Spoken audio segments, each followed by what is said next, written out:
Hello friend, welcome back to my new blog. I hope आप लोग बहुत अच्छे होंगे और मन लगा के अपनी पढ़ाई कर रहे होंगे। सो फ्रेंड, मेरा नाम पूजा है और मैं बनारस के एक छोटे से पीजी में रहती हूँ। और हाँ, बहुत लोग का क्वेश्चन है कि मैं क्या करती हूँ। तो अभी फ़िलहाल मैं आप लोग के ही साथ टीजीटी, पीजीटी, एलटी, जीआईसी और कल की वैकेंसी आ चुकी है असिस्टेंट प्रोफेसर। मैं भी इन सभी चीज़ों की ही अभी इस टाइम प्रिपरेशन कर रही हूँ।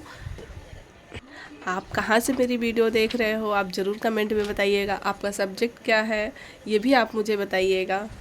और हाँ, आज मैं इस टॉपिक पर बात करने वाली हूँ कि बहुत सारे लोगों का क्वेश्चन है कि उनका नेट है और पीएचडी भी है, उन्होंने बीएड भी कर रखा हुआ है, तो उन्होंने टीजीटी भी भरा है, पीजीटी भी भरा है, जीआईसी भी भर दिया है और एलटी का भी फॉर्म भर दिया है। तो उनका कहना है कि वो असिस्टेंट प्रोफेसर भी कल का आ चुका है। तो उनका ये क्वेश्चन है कि एक साथ हम कैसे असिस्टेंट प्रोफेसर के साथ ये सारी चीज़ें कर सकते हैं कि नहीं, इन सब चीज़ों का प्रिपरेशन एक साथ कर सकते हैं कि नहीं। सो फ्रेंड, मतलब आपको अपना टाइम मैनेजमेंट करना होगा। आपके मतलब जो जो एग्ज़ाम है उसके सिलेबस आपके टेबल पे होने चाहिए, आप जहाँ पढ़ रहे हो, क्योंकि आप देखो ना कि इसमें कितना कम है और ज़्यादा है। तो फ्रेंड, तो सबसे पहली बात कि आपका जो सब्जेक्ट होता है तो 70% तो सब में सेम ही है। जो एलटी और जीआईसी और असिस्टेंट प्रोफेसर है तो इनके मतलब जो क्वेश्चन होते हैं, जो सिलेबस है वो 80 to 85% सेम है। तो आप कर सकते हो, अगर आप करना चाहते हो तो आप कर सकते हो, कुछ डिफ़िकल्ट नहीं, क्योंकि आपका सब्जेक्ट तैयार हो रहा है। फर्स्ट पेपर में कुछ चीज़ें हैं, जैसे असिस्टेंट प्रोफेसर का है तो उसमें 90 क्वेश्चन आपके सब्जेक्ट रहेंगे और 30 क्वेश्चन आपके जीएस के रहेंगे, टोटल 120 क्वेश्चन रहेंगे। तो आप इस एग्ज़ाम को मतलब कर सकते हो अगर आप चाहोगे। तो असिस्टेंट प्रोफेसर और एलटी जीआईसी के साथ आप टीजीटी का भी प्रिपरेशन कर सकते हो।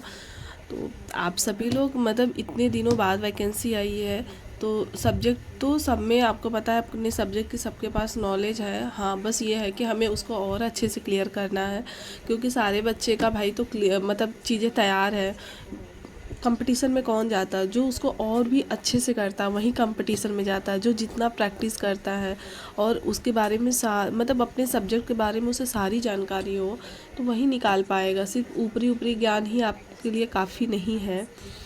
आप खुद ही समझ सकते हैं कि वैकेंसी कितने दिनों बाद आई है और कोई भी एग्ज़ाम इस टाइम नहीं हो रहा था, तो कंपटीशन का लेवल बहुत हाई है। अभी तो मतलब मैं फ्रेशर हूँ, मेरे साथ मतलब बहुत सारे लोग हैं जो फ्रेशर है, पहली बार है। और आप सोचिए ना, जो हमारे सीनियर हैं वो कितना पढ़ रहे होंगे।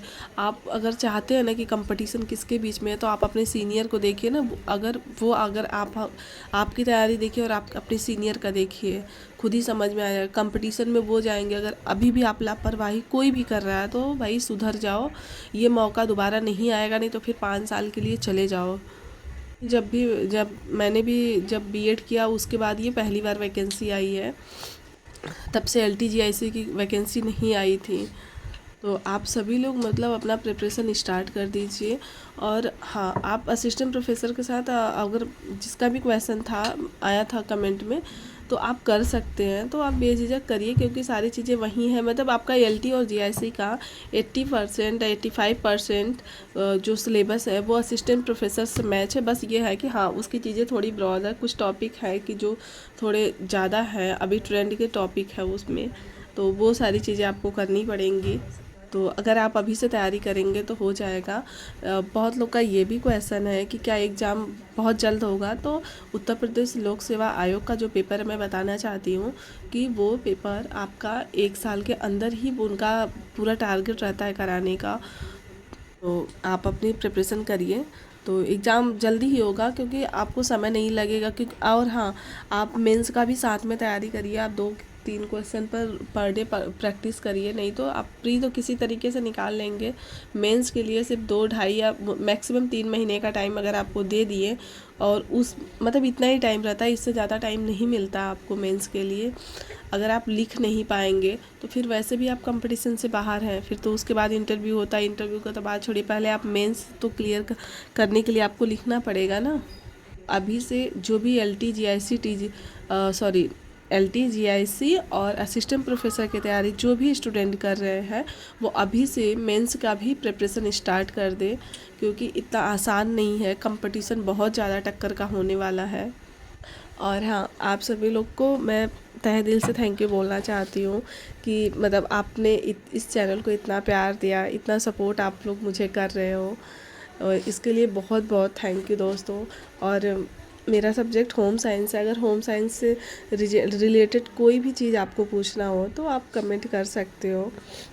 मैं कोशिश करूँगी उस चीज़ का रिप्लाई करने के लिए। कोई भी क्वेश्चन हो या कुछ भी किसी भी चीज़ के बारे में आपको जानकारी चाहिए तो आप प्लीज़ कमेंट में ज़रूर बताइएगा। और हम सब लोग को बहुत अच्छे से करना चाहिए। अगर कोई भी लापरवाही अभी भी कर रहा है कि नहीं मैं एक साथ ये सारी चीज़ें नहीं कर सकता हूँ, तो भाई आप ठीक है किसी एक चीज़ का ही करो, लेकिन आप अच्छे से करो। ये समय आपको दोबारा नहीं आएगा, ना ही ऐसी वैकेंसी आने वाली है। अभी इलेक्शन का माहौल है तो एग्ज़ाम हो भी जाएंगे और वैकेंसी भी है, तो आप अच्छे से प्रिपरेशन करिए और अपने स्वास्थ्य का ख्याल रखिए आप सभी लोग। और इस चैनल को बहुत सारा प्यार दीजिए।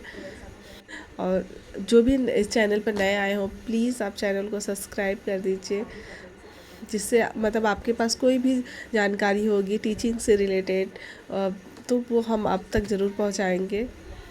थैंक यू सो मच दोस्तों। और अच्छे से पढ़ाई करिए और अपना ख्याल रखिए, अपने स्वास्थ्य का ख्याल रखिए। मेरा भी स्वास्थ्य अभी पहले से बहुत सही है, मैं अच्छी हो रही हूँ पहले से।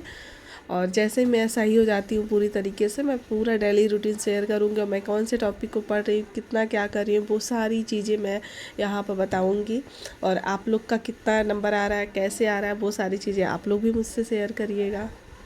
पूरा वीडियो देखने के लिए थैंक यू सो मच दोस्तों।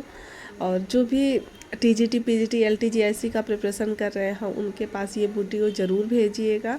और आप सभी लोग अपना ख्याल रखिए, ऐसे ही प्यार बनाए रखिए और अच्छे से पढ़ाई करिए। और मैं एक चीज़ कहना चाहती हूँ, जीत लो हर लम्हा बीत जाने से पहले, लौट कर यादें आती हैं वक्त नहीं। सो दोस्तों, आई होप आप लोग बहुत अच्छे से चीज़ें समझ गए होंगे। थैंक यू सो मच दोस्तों। मिलते हैं न्यू ब्लॉग में।